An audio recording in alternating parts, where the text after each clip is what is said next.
What is going on, everybody? I am not Gary Cardone. I am Samuel Arms, his co-host. Gary is out today taking care of some business work, so you're going to have to deal with me talking about politics today. I saw some of you already in the chat saying Gary was going to be late. Well, Gary's not going to be here at all today. So technically, you're right, but also technically we did start on time, so you're still wrong. And you know who I'm talking about. I see you guys' comments in the audience. So guys, today we're going to talk about Bitcoin policy, propaganda, and markets. It doesn't have to be a long show, but I want to educate you guys on a few things when it comes to what we've been seeing on the political track as far as Bitcoin goes, because we all know that has been the mainstream conversation. Ever since Donald Trump and RFK Jr. spoke at the Bitcoin 2024 Nashville get-together, I almost called it a rally because I'm so used to calling it Trump rallies. I'm like, oh yeah, we were all at the Bitcoin Trump rally. It's kind of what it felt like. But ever since that moment, politics has taken main stage in the Bitcoin world. So I want to start off by, I found a pretty cool thread on Twitter that we're going to go over that actually dissects some of the political allegiances within the Bitcoin community, which I find interesting. The claim is that Bitcoiners are one-issue voters. I'm not entirely sure how true that is. I think psychologically, do your best Gary impressions. I'm not going to do that because I am not going to get fired because I am terrible at impressions. But I love the idea, Kevin. You just got me off track. So we're going to talk about some of the political allegiances. That's right. Oh, one-issue voters. I don't believe that people are one-issue voters necessarily, and we're going to dive into that because I think people just cater their beliefs around an issue, turning them into one-issue voters, but we all have our implicit biases.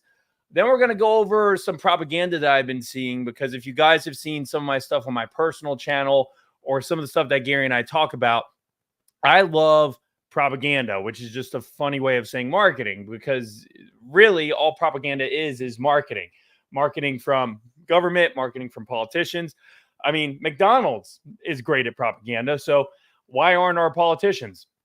The people at Google and the people at Facebook are marketers, but they're so often helping on political agendas and campaigns that they might as well be propagandists themselves. I don't know if you guys saw the headline that Facebook recently admitted to shadow banning Trump's assassination attempt. And I don't think Google's admitted to it yet. They might have admitted to shadow banning it, which, by the way, is just crazy in and of itself. But it shows you that propaganda is not just about the information that you're putting out there and throwing in your face. It's also about what you're hiding and keeping from everybody. So without further ado, let's go over the political makeup of the Bitcoin universe, the Bitcoin community. And we're going to go through that now. Let me present my screen for you guys. So this is Troy Cross. I've been following him for, maybe about 6 months or so. He posts some pretty interesting stuff. I don't know if I agree with all of his opinions, but they did a survey on 3,538 adults in the U.S. that had Bitcoin ownership, and it covered what their political identities were. Now, we all know polls aren't perfect, surveys aren't perfect. I don't know if in this Twitter thread it exactly goes over some of the questions. I can tell you for a fact, polling is a measure of sentiment, not necessarily fact, right? And polling can be easily manipulated as a propaganda tool to promote certain ideas to get them in the conversation. But that is normally done by mainstream people. I highly doubt Troy and his team and whoever did this had the intent of trying to promote some message. They simply were just trying to look at the facts. And I do believe that. So we're going to go through this and see what they have to say. So first, he says, I'm really proud of this report on Bitcoin ownership. Our survey of 3,538 adults in the U.S. found Bitcoin ownership covers the full spectrum of political identity, is skewed young and male, correlates weakly with a unique profile of moral values, and correlates strongly with knowledge of Bitcoin. So correlates weakly means moral values and Bitcoin ownership aren't necessarily attached, but strongly with knowledge of Bitcoin means that people who own Bitcoin obviously have a lot of knowledge about it, which I guess you would think is a no-brainer. But, I actually have people in my own circles who really don't understand it at all, but they know it's a good thing to buy. So take that as you will. And this is actually a pretty cool map. Understanding Bitcoin adoption in the United States, politics, demographics, and sentiment. So this is Q3 of 2024. That's a pretty neat photo. The Nakamoto project. All right. So 2, we wanted to understand who owns Bitcoin and who doesn't and why. That called for research, not just surface level demographics, but a deep look into the roots of our psychosocial identities. Many frameworks claim to do this, but my research partner, Andrew, chose moral foundations and designed a comprehensive series of questions. We then employed a professional firm to help us achieve representative samples. By the way, this stuff is really expensive. That's one of the reasons why polling is done so rarely by grassroots communities, because of how expensive it is, because you have to pay people to phone bank, which no one wants to do, or you have to pay people to actually go visit door to door, which is expensive. And to get, for this poll, it was about 3,500 people. To get 3,500 people in responses, trust me, it does. It gets expensive, and then you have to interpret the data. So I wish we had more polls. And frankly, we should have been doing polling in 2020 for Bitcoin, because this is a great way to show political prominence. You show a politician, hey, we just polled 10,000 Bitcoiners and they're all saying that they don't like you. That's pretty powerful. And vice versa. Trump does free polls in his rally, saves $300. And, that's a good point. That is part of the strategy, by the way. It's why those rallies are so effective. Liberals and conservatives rely on different sets of moral foundations. So I guess that's what they base some of the polling off of. As in every Bitcoiner knows, true randomness is hard to come by, but we think even visually you can see that we did pretty well along several dimensions in achieving something fairly representative. And it's a large number, 3,538 people. All right, so let's look at this. Geographic locations of correspondence. Obviously, you see this is in mostly major cities. You can see the gender distribution, if I'm reading that correctly, looks like it's majority female. So that's actually interesting. I don't know if I'm looking at that incorrectly or not, but it looks like it's majority female. Ethnic composition is mostly white, with about 16% Hispanic, 10% African American, and 5% Asian American. If you compare that to the overall demographics of America, I think that actually fits fairly well. I think African Americans are actually more than 11% of the U.S. population, and Hispanics as well. But Asians, I think, are less than 5.2%. So that's interesting. Annual income, that should tell us a lot. With the highest number of correspondents making from $100,000 to $200,000 a year, guys, that's considered middle class, by the way. And actually, if that's in California, if you're in California and you're making 200 grand, you're poor. And I'm not even saying that for like a reaction. Like $200,000 in Los Angeles is nothing. I think the two other big bars are 25,000 to 40K, and it looks like 75 to 99K. So interesting when you're considering adoption. I guess this makes sense as a percentage of the overall people who are investing, because you think about it, there's less billionaires in the world than there are your average person. It's the billionaires that are really going to drive and affect the market. But it tells you a lot of the type of education some of these people are going to have. And look, $25,000 to $40,000, that's like I would think of that as being a college student or a service worker, hopefully someone in their 20s to 30s. That probably falls in line with the young demographic. And if we look at educational attainment, the highest is college with no degree. That's interesting. College, no degree. We have few in high school.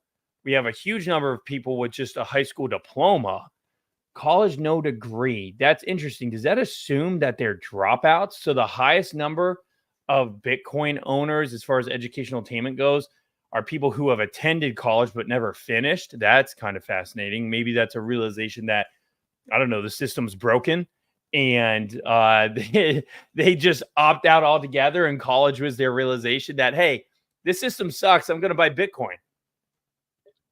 So that in and of itself is interesting. And by the way, guys, this is the whole point of this information, because then you have to kind of extrapolate and think, okay, who is our user base? What exactly are we looking at? Demographics. We found no strong correlations across many dimensions: race, ethnicity, religion, relationship status, income, education, or financial literacy with owning Bitcoin. Age and gender were the exception. Bitcoin owners in the US tend to be young and male. Okay, so Bitcoin ownership by age and gender. Okay, so there you obviously see the baby boomer bracket, right? From about 60 to 80, right? Roughly speaking. Then we get into Gen X, which, by the way, now millennials are starting to get older. I think we're forgetting that millennials and Gen X now are actually starting to get old. I think the oldest Gen X could be 60 years old now, believe it or not. So obviously you see the millennials are probably the largest holders of Bitcoin because they fit into the younger demographic, but actually have income to spend on buying Bitcoin. But then you look at the younger population, of course, 25 to 30 looks pretty damn good. Now, obviously, it's skewed mostly male, but what's also interesting is females still follow the same trend where it's mostly millennials and younger women. So you could take this and say, obviously, this is male dominant, but I would also say that on the female side, the demographics remain the same, which I think is pretty cool. Politics. Part of what shapes identity and behavior in America, surprise, surprise, is political orientation. Our political divide seems not only to be deepening, but also becoming the most important factor about identity, the one that trumps all others, no pun intended. So we pulled it 5 different ways. Okay, so these are the questions that they asked. Let's check them out. Let's see how biased they are, if at all. When it comes to politics, how liberal or conservative are you overall? How liberal, left-wing, or conservative, right-wing are you on social issues? How liberal, left-wing, or conservative, right-wing are you on economic issues? When it comes to politics, do you usually think of yourself as liberal, moderate, conservative, or something else? In political matters, people talk of the left and the right. How would you place your views on this scale, generally speaking? That's pretty, I think those are actually pretty decent questions, if I were to say so myself. What we found was definitely our most shocking result. Like most everyone on this app are critics in the media, academics who write about Bitcoin, and almost all politicians. We thought Bitcoin ownership would skew towards the political right and towards libertarianism. Wrong. Okay, let me tell you guys something that is wrong with Troy's statement. Libertarianism is not necessarily right-leaning. That is an error. Modern-day libertarianism is what I would call classical liberalism. So the word liberal is supposed to refer to classical liberalism and is now associated with being left-wing. But to say that libertarianism is necessarily on the right, I think is incorrect. So let's look over this. Political orientation based on Bitcoin ownership. Owners versus non-owners. So if we were to look, okay, so it looks like most of these people are neutral with a pretty even, I mean, this almost looks like a bell curve. Very liberal actually looks like it's more dominated by very conservative, more dominant than very conservative. But if just looking at this graph, somewhat conservative and conservative will probably outnumber liberal and somewhat liberal, with the big behemoth in the room being somewhere in the neutral. Now, so what I would consider is if I'm a libertarian, which if you think a libertarian thinks like a classical liberal, they're probably the ones that are going to say neutral, right? So I would put neutral to somewhat liberal to somewhat conservative in that libertarian category. Because remember, a lot of libertarians are simply focused on freedom, which means I want to be able to get an abortion, but I also want to be able to own a gun, right? Like that's a very popular libertarian take. Well, if you're anti-abortion, you're obviously going to be right of that neutral. If you're anti-gun, you're going to be left of that neutral. So actually that tells me which I don't know if Troy picked up on this, which shows you that sometimes these people who do the polls don't even understand their own data, but maybe he does. I got to give him the benefit of the doubt that this is showing the clear libertarian bias in the Bitcoin community, which is, I think, exactly what we would expect. We associate libertarianism with the right because I think culturally, libertarians like the Tea Party Republicans, right, fall within that cultural agenda of the Republican Party.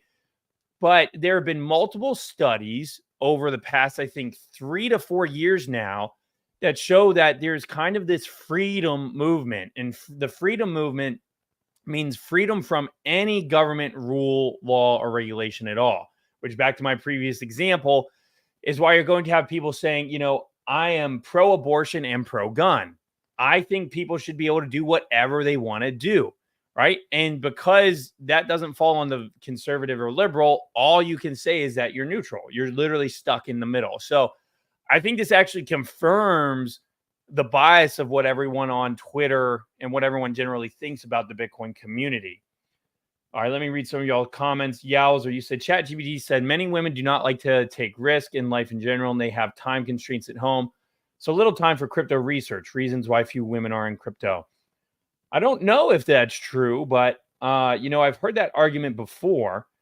And that the tech industry is mostly male dominated. Original meaning of anarchist in Greek means without a ruler.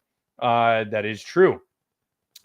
Political orientation is more of a cone, less a horseshoe. Do I agree with that statement? I don't know if I agree with that statement. Because generally I agree with the horseshoe theory, but I also agree if I'm envisioning cone correctly, it means you have two circles, one small circle, one big circle, which is what I've seen, like the periphery and the central. I've seen that in political thought. Maybe that's what you're talking about, which if that is, then I do agree with you. But let's go on. Let's get through this. Sorry, guys, you're going to get me ranting.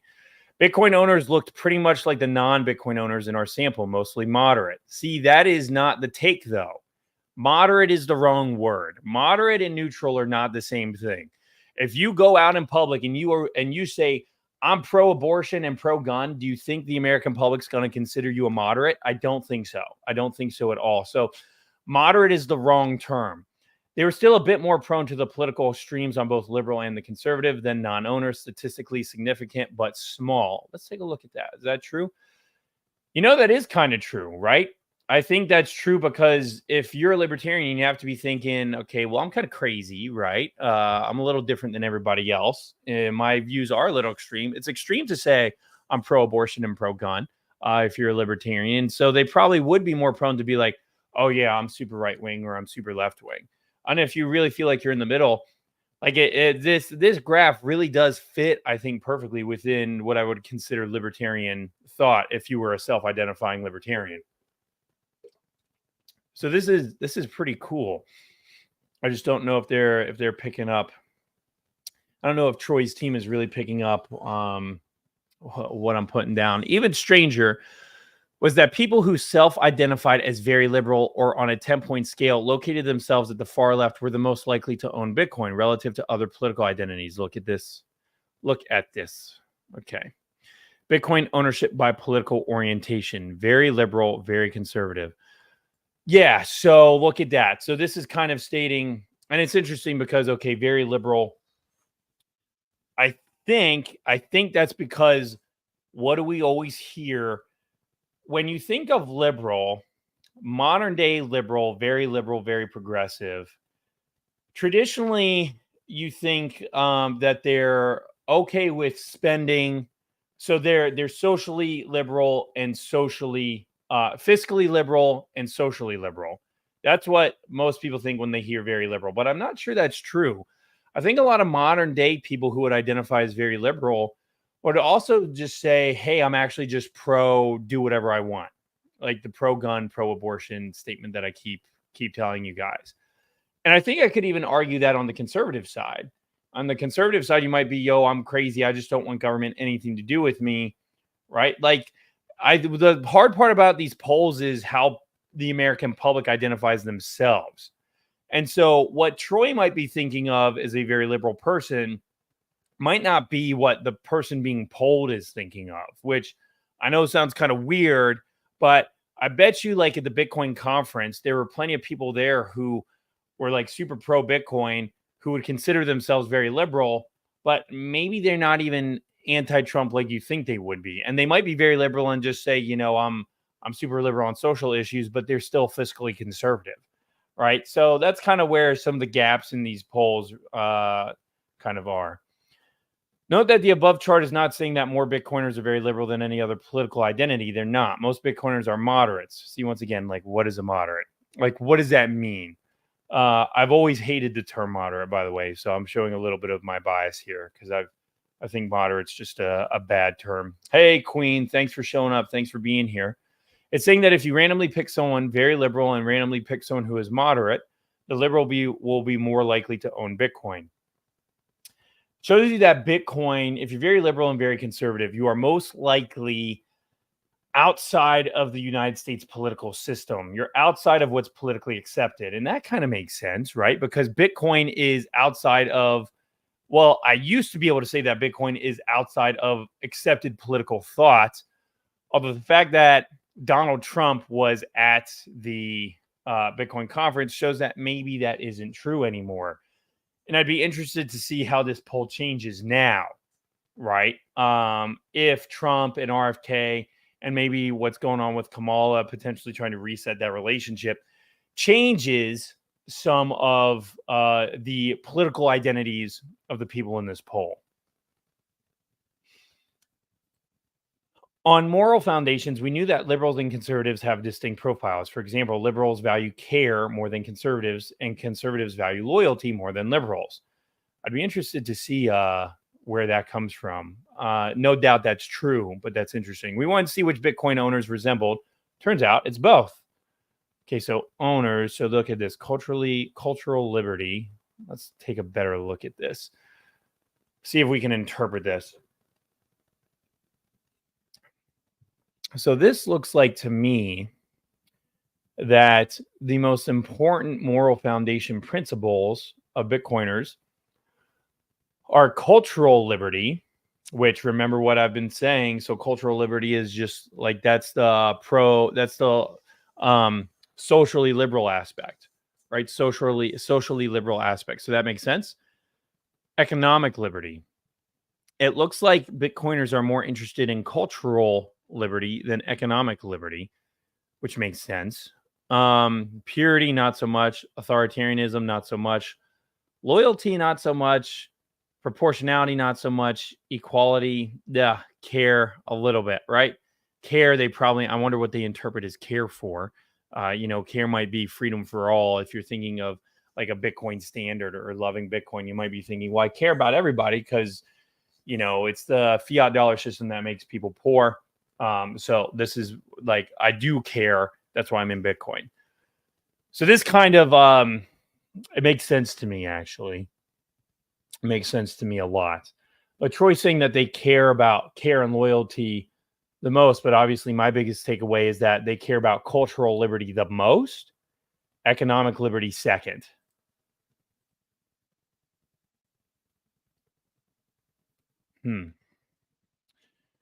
Finally, we turn to questions about whether people know about Bitcoin, trust it, think it's useful, and think it's good. We asked 4 questions on each of these.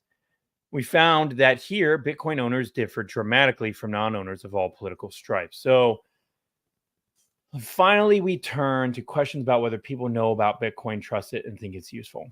Okay. So this is kind of a no-brainer, I guess, right? Financial sovereignty or nothing, right? It seems like liberty, tyranny axis was completely ignored. Libertarianism can't be described as left or right. I actually disagree with you, but it depends on your definition of left and right, as I was discussing earlier. Traditionally, libertarianism is just classical liberalism. But to that point, I know the left-right spectrum now has shifted in what they mean. That's why I like that. I always like the image that's the 4 squares. The diagram of the 4 squares, I think, is good. How people perceive Bitcoin. So it's kind of funny because obviously owners are going to trust it more, have more knowledge, utility, and perceived morality. So I almost wonder how useful of a question that was. I don't know if I would have wasted my time on that. I guess it's still good just to show the bias. I guess, like, if you're a Bitcoiner, you're more than likely to trust Bitcoin than a non-Bitcoiner, right? I feel like that leap of reality happens before you buy it. Um, I don't know what your guys' thoughts are on that. If you have any thoughts, let me know. But I don't know. I don't know if I would have included that poll in there or that question, but they did. And so we got to work with what we got.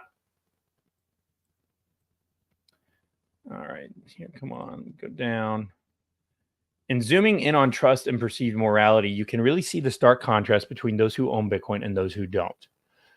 So trust in Bitcoin and moral perception of Bitcoin. So this poll, so trust in Bitcoin shows that obviously if you're an owner, you are far stronger to believe it's to trust in it. You know, this is interesting though, because a lot of non-Bitcoin owners are neutral on it. That's a pretty big deal. I mean, if you were to take the numbers from 3 upward to 7 for non-owners, that's a pretty big win, actually. That's a pretty big win between being neutral and disagreeing. That's got to be over 50%. Right now, if we look at moral perception of Bitcoin, I'd like to know what the question they asked is at. The moral perception of Bitcoin, is it good? Look at how many people don't care, right? Like non-owners are just like, whatever, which may be the accurate view if you're a normal person, because you just view it as money or some financial asset, right? Now, this 14% is concerning. Why are there 14% who believe it's morally bad? Probably they think it's a scam, would be my best guess. That's the only thing I can think of.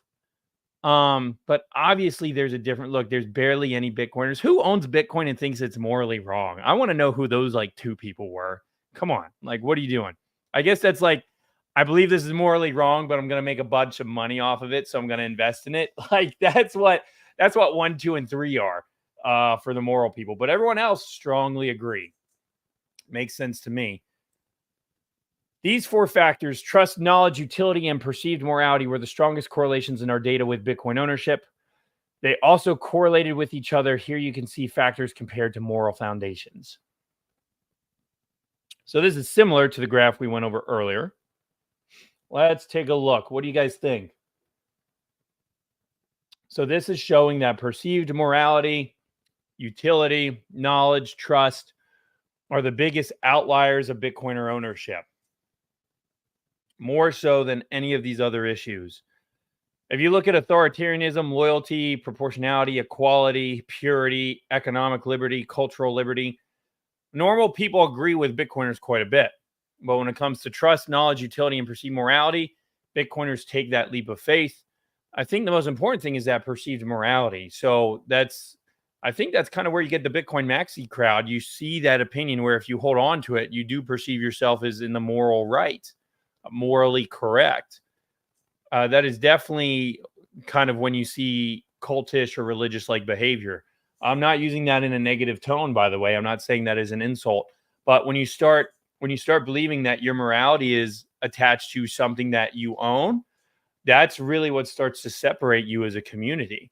And that changes your actions in life and how you treat people and things around you. So that's actually a very interesting graph. To summarize our findings, I'm going to quote from the conclusion of our report. From our polarized political discourse, one might be tempted to think that Bitcoin ownership is a kind of identity, and especially a kind of identity that reflects political orientation. We found that not to be the case. See, I think I actually disagree with this guy's conclusion. Bitcoin owners are politically just like the rest of America, mostly moderate, with smaller conservative and liberal contingents. If I were to go back, once again, I'm not going to say this is a moderate. I don't believe the word moderate is correct. But if you were to add up the percentages of very liberal and liberal, and very conservative and conservative, and then neutral, or what I would do is I would add up very liberal, very conservative, and neutral. And I don't view any of those as accepted political thought, because my guess is people who are neutral are people who are going, well, I'm pro gun, I'm pro abortion, so I don't really fall whether I'm very conservative or very liberal, right? But once again, to me, being pro gun and pro abortion is not accepted political thought. Like, just tell any of your friends you're super pro gun and super pro abortion and see how they react. Normally, they're anti one or the other. So this actually tells me that hidden in this data, I think Bitcoiners are more radical than perceived, and that this is claiming they're moderate, but I don't know if that's the case, and maybe this is my own bias showing in my own interactions that I see with people, but I don't know if this is true that most Bitcoiners are moderates. Moderate, and maybe moderate's not the right term. Bitcoin owners are politically just like the rest of America, mostly moderate with smaller conservative and liberal contingents. Bitcoin owners look like other Americans in most demographic respects, with one striking exception. They tend to be younger and male. The younger being the key. It's interesting that they're younger and male. I could go on a tangent on that, but I won't. What correlates most strongly with Bitcoin ownership is not who you are, so to speak, but how much you know about Bitcoin and whether you think it's useful, trustworthy, and good. As what we've seen from the polling data, the most important thing about Bitcoiners is morality, right? And that's where the culture comes in. The 14% of Americans who own Bitcoin, it turns out, are not members of some particular political tribe. See, I disagree. Rather, they are simply Americans who have taken the time to study the technology and form positive attitudes about it. Thanks for reading. You can download the report at the Nakamoto Project, and please give us a follow. So for what it's worth, I think this is an incredibly fascinating report. And so if you were into propaganda, by the way, what you would then do is you would take this and run a marketing campaign off of it. You would give this to politicians and show them, hey, so by the way, here's what I would do. I would take this data, and if I was going to Democrats, I would slice out the neutral to very liberal side and say, listen, did you know that 45% of Bitcoiners are liberal and progressive, and that this is your voter base? And then if I was marketing to Republicans, I would take the other side of that graph and say, hey, did you know that 45 or more percent of Bitcoiners are your voter base? Like, that's how that would be useful. And then you draw comparisons with your average voters and say, hey, by the way, the amount of people in your district who own Bitcoin, is this percentage, right? This is why this is politically important. This is why it's important to do polls, whether they're accurate or not, which I think this is a good poll. I'm not digging on this poll at all, or this research. In fact, I wish more money was given to organizations like this to do these types of pollings. Some of the massive chambers of commerce in our industry, I don't know if they've done any polling at all, especially not polling like this. So it's kind of disappointing that, this organization had to do this polling and not some of the bigger chambers, but it is what it is. So I think, unless you guys have any questions, I can read through some of the comments.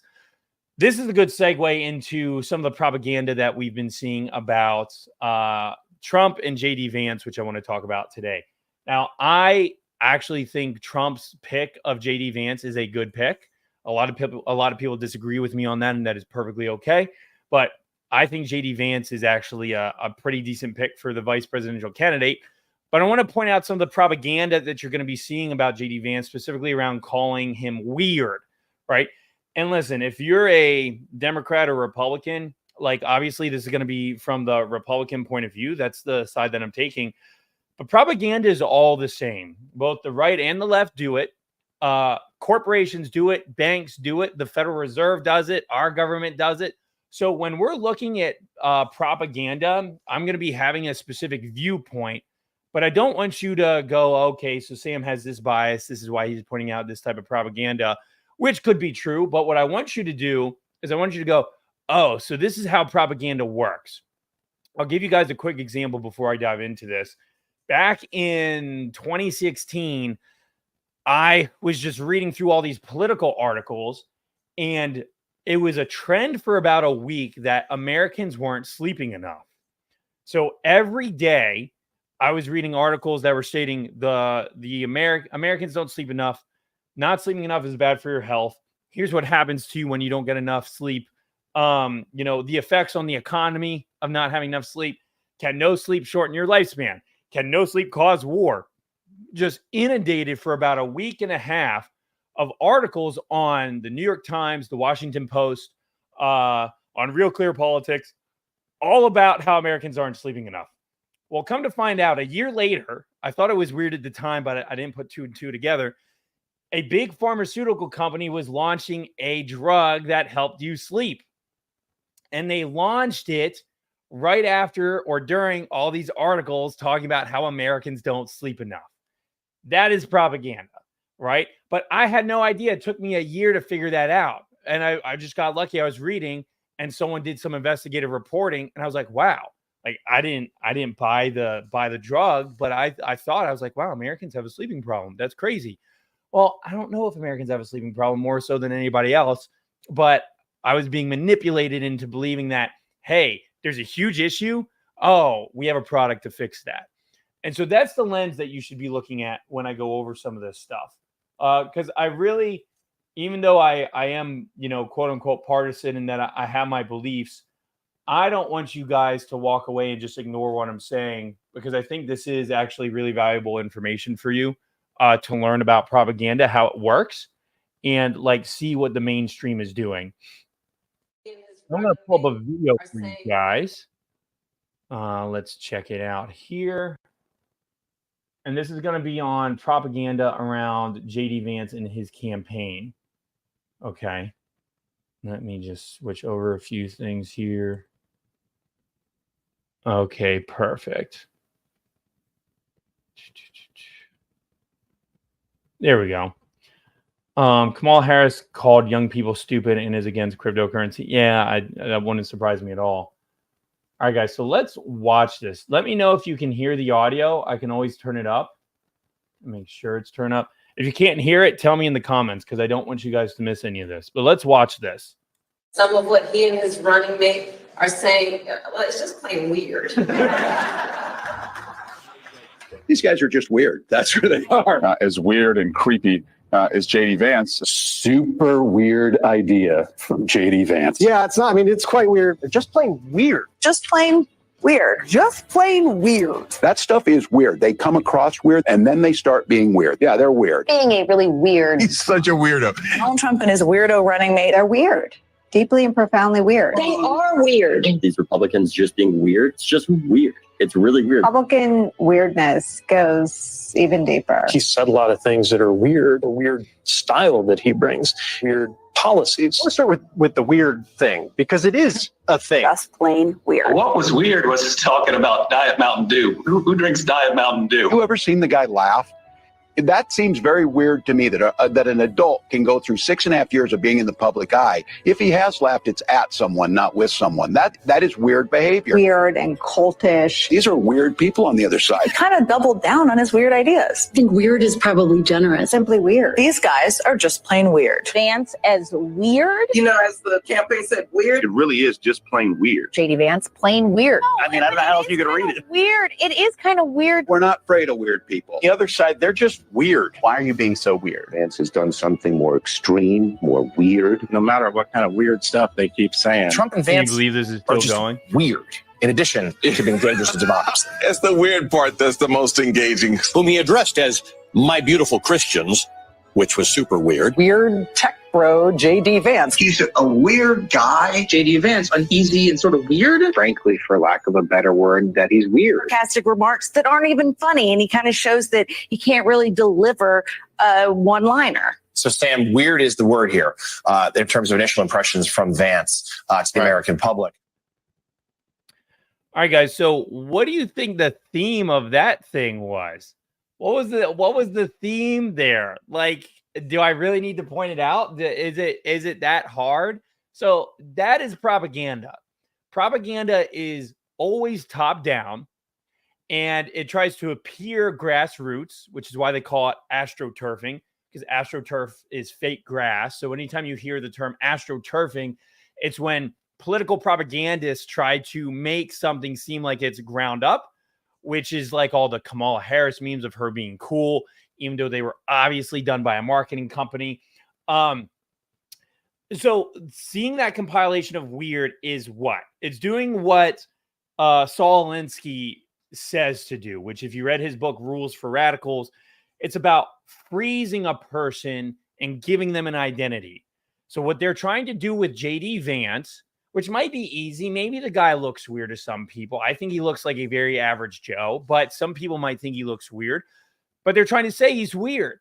And what does the term weird do? Right? Subconsciously, no one wants to be weird. No one wants to be associated with someone weird. Weird is this, it's actually a great propaganda term because it's this ephemeral idea of just something that I don't want to be. Right? Now, weird can be associated with a million different things. I have my version of weird. You have your version of weird. Everyone's definition of weird is going to be different. But that's what makes the word so politically powerful is I can associate weird with anything. It speaks directly to me. So when I'm seeing media where they're constantly calling somebody weird, in the back of my mind, I'm going to say, and I'm going to look at them and I'm going to be like, maybe they are a little bit weird. Maybe their mannerisms are a little bit weird. Maybe the topic or thing that they're talking about is a little weird. This weird propaganda coincided with the other astroturfing of Kamala trying to be cool, right? There's a very obvious play for young people here because they want Kamala to be viewed as a cool candidate. Because if you remember, who is the cool candidate before Trump? It was Obama. Right? Obama was the cool, youthful, socially fit candidate, right? I was in high school during the Obama years, and Obama was suave, right? He was neat, he was hip. Now that's Trump. The Trump used to be out of primetime media culture. Now he's in. You know, the Paul brothers are interviewing him. The All In podcast is interviewing him. Trump's become normalized. His mugshot has made him cool. His assassination attempt has made him cool. His picture in the air with his fist up has made him cool, which is why Google and Facebook are censoring all the cool moments. They're promoting the attacks of them being weird while also promoting Kamala being cool. So what they are trying to do is change a cultural narrative around how we perceive the Trump team and Kamala Harris. The problem is it's so intentional and it's so obvious that it can backfire. And that's truly one of the hardest things about modern day politics is memetics, because only good memetics happen from grassroots.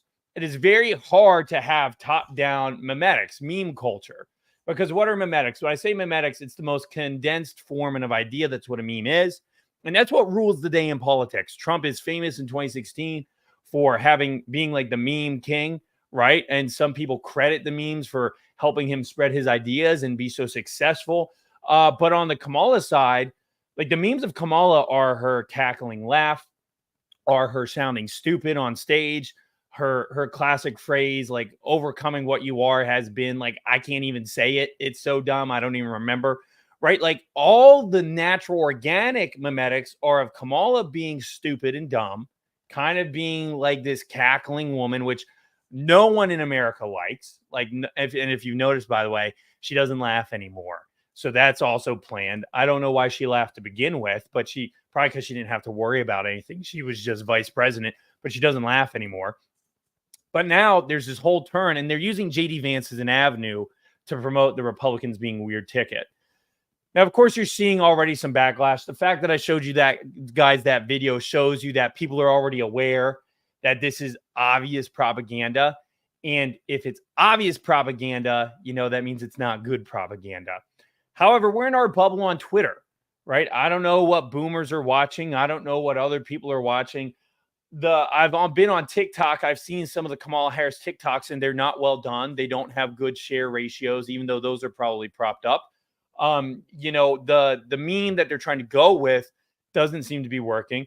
And then this is backed by polling. Funny how we just went over some poll data on the Bitcoin side. This is backed by polling for Kamala showing that she's doing well. Now, the goal is to create artificial momentum and turn it into real momentum, right? So Trump has real momentum. And momentum, by the way, is all that matters about elections. And polls are a measure of momentum. So Trump has the mugshot. Trump gets shot at. Trump goes on a podcast.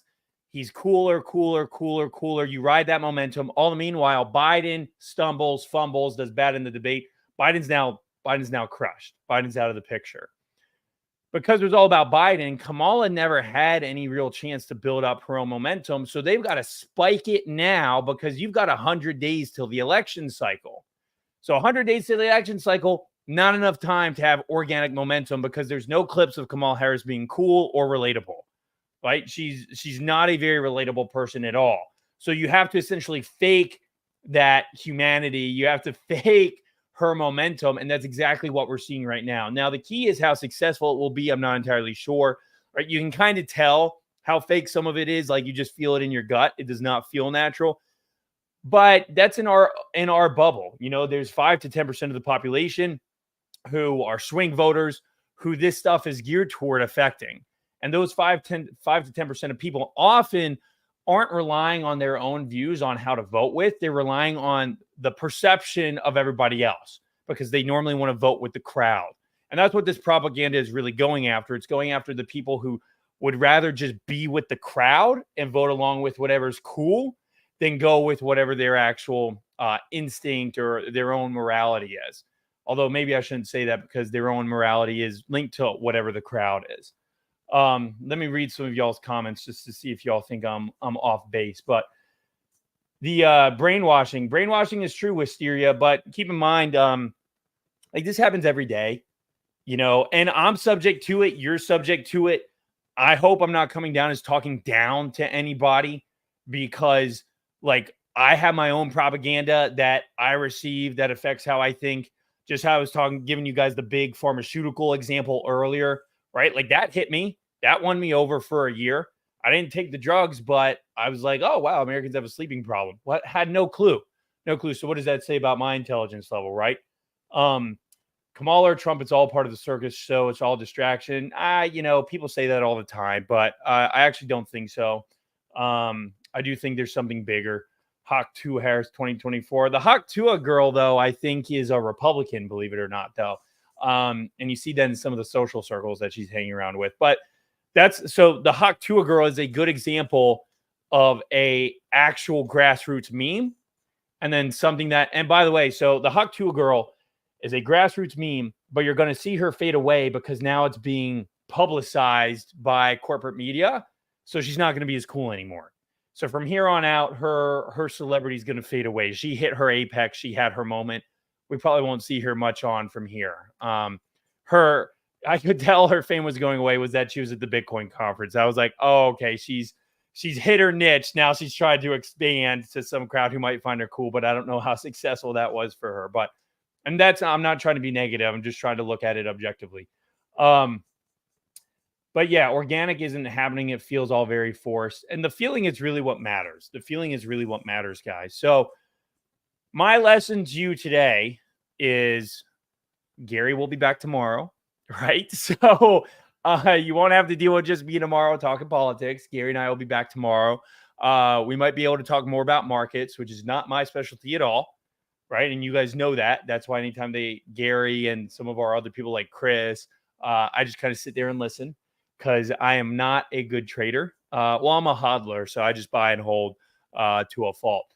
But I wanted to just give you guys those two lessons. I wanted to show you, like, what are we as Bitcoiners?